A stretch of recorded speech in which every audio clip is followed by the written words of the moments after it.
Watch how I take a cabinet front and an old piece that I had at home and put them together and recreate and make something new. Both of these pictures here because they go great with the one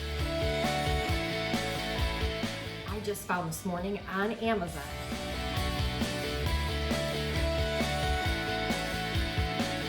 Today we're gonna plan a garden party. Today we're going to do a repurpose on an old cabinet door. This one actually isn't old.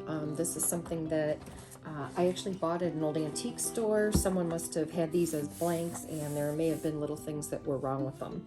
But in the past I've done a couple of different demos showing paint color and then what that changes into as you add a dark wax. So this here is actually this beautiful color here called Warm Sand by Country Paint, and has a dark wax on it. So that's what this turned into.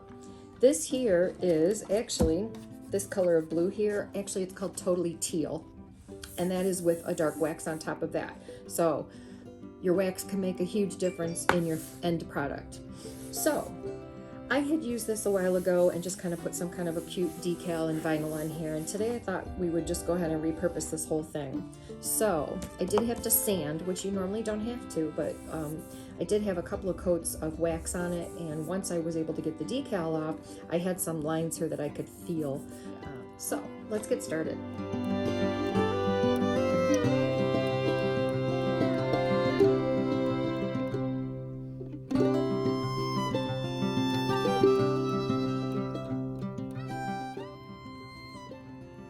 Okay, that's looking pretty good. I try not to keep going over it because you'll start dragging the paint around as it starts to dry. See how nice and smooth this is going on? If I kept playing with it, it would start pulling the paint back off and the paint would start to drag as it starts to dry, which all that's just going to do is make more of a mess for you.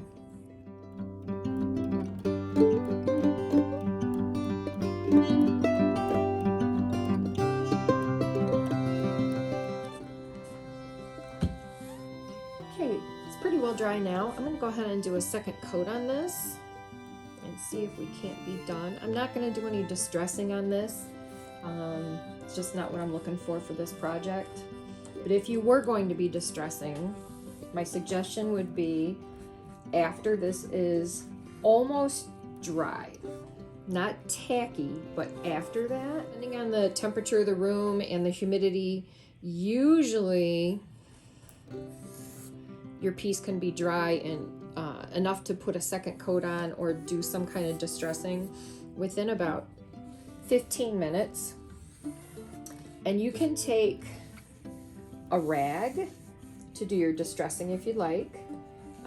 You can also use a little bit of like sandpaper. You don't need anything super rough because the paint isn't hardened yet, but do it softly, carefully, and then carefully wipe it off. And my suggestion is when you distress something, distress it where it would have been naturally distressed. If it's a cabinet door, do the distressing where it would have been touched. That's the whole point. Is it supposed to look old? Some of the distressing that I see out there is absolutely ridiculous because they're distressed the entire piece. Well, no one ever touched the entire piece of a cabinet door, if you kind of get what I mean. Distressing is just supposed to show age of it being used, touched. So think about that as you are preparing to do some distressing. You're going to do it around where knobs would be, where chairs would have naturally smacked up against it, over and over and over again, be touched in the corners. Not everybody is the type that grabs the handle to open a door or a cabinet door. Some people still grab the edge of the cabinet. So that also should be distressed. If it's a hutch, obviously around the doorknobs like I was talking about, the corners should probably be distressed because people would have run into it with furniture or whatever. The corners on the bottom, the corners around the glass, Just think about it as you're getting ready to distress so that you can do it where it makes sense. I guess my thought is you want to make it look authentic. There's the word. Sometimes it just looks ridiculous. And everybody has their own opinion on it, but I think the whole point of distressing something was to make it look old, even if it wasn't old. So let's get this second coat on. I'm gonna let it dry. And I have found something that I'm going to put on vinyl. We're gonna let this sit for a little while too. Then we'll come back and I'll look at it and see if I need to do any more touch up to it.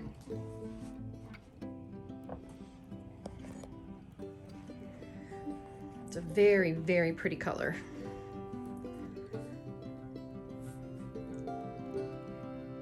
I just waxed the door, cabinet front, I should say. And I'm gonna let this sit for just a couple minutes, and I am using a very dark wax. It is a Jacobian color by Fidus & Sons. And I'm gonna let this sit for just a minute or so until it's not tacky. And then I'm gonna go ahead and buff off, make it shiny. And then I had an idea what we're gonna do with this. I just finished waxing, and see how that has a shiny, pretty shiny finish to it. I do like that this is like not perfect, because it's not meant to be. And what we're going to do is hang this rod, which is going to hold these little baskets. And there's 3 of them. I've just got 2 of them over here.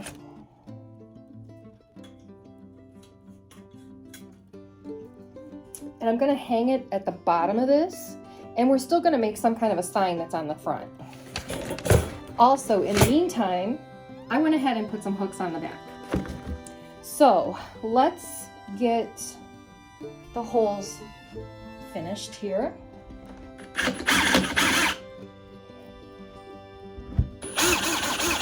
Okay, I'd already pre-drilled a little bit here, so I just want to make sure that everything works.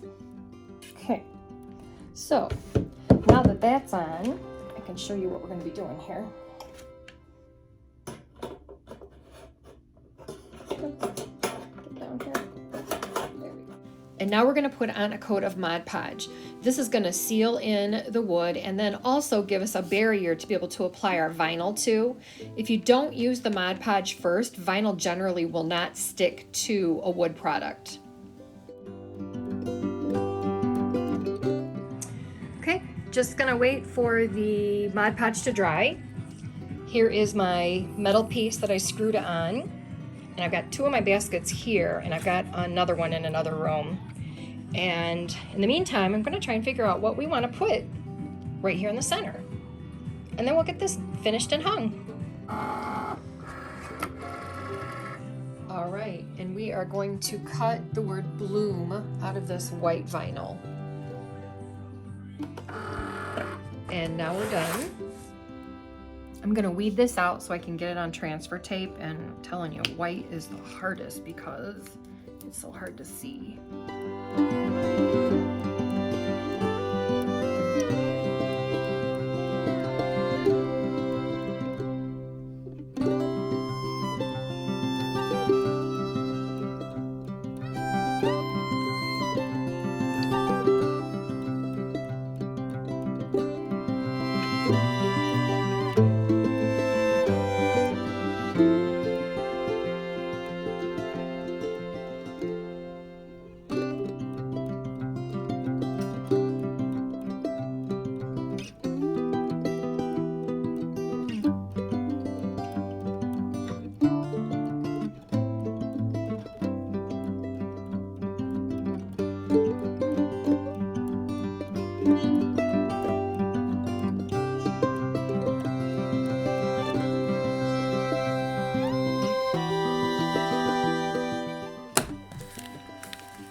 about it being totally straight or anything because I'll be able to follow it. It's going to be very close to the edge.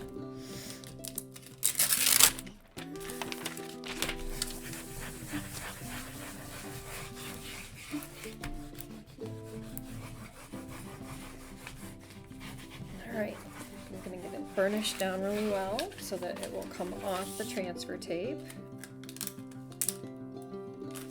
Not yet.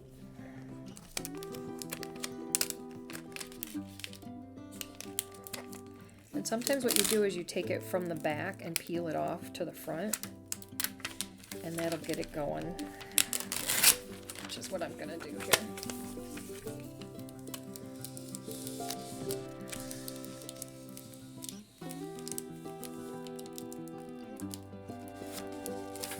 Alright, so let me grab the board.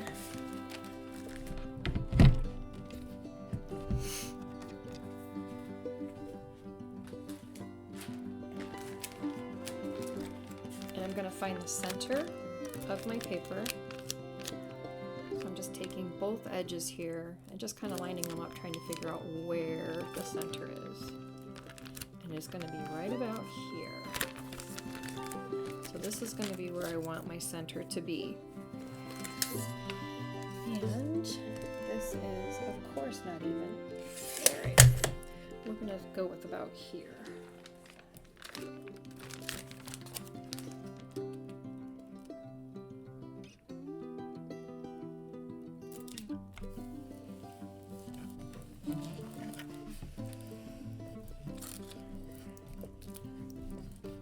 Then I'm going to press this down really nice and hard.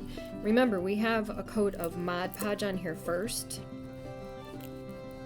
so this will help the vinyl to stick. And sometimes I think your finger making a little bit of friction on here gets the vinyl a little bit warm and it sticks better. So we'll have to just check it out.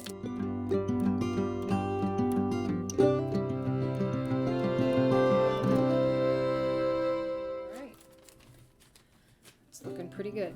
I'm going to go back over it with my finger. Make sure everything is pressed down nicely.